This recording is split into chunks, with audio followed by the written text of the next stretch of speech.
વિશ્વની સૌથી ઊંચી પ્રતિમા સ્ટેચ્યુ ઓફ યુનિટી અને તેની આજુબાજુ જે બધા એટ્રેક્શન્સ વિકસાવવામાં આવ્યા છે એના કારણથી એકતાનગર અત્યારે એક વર્લ્ડ ક્લાસ ટુરિઝમ ડેસ્ટિનેશન બની ચૂક્યું છે.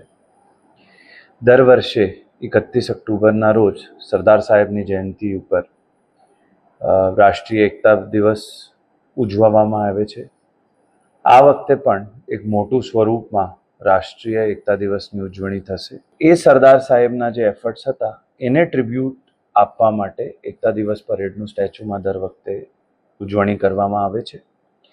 આ વખતે સાંજના ટાઈમે એક અનોખો પર્વ, જેને એકતા પ્રકાશ પર્વ કહી શકાય, એ પણ યોજવામાં આવી રહ્યું છે.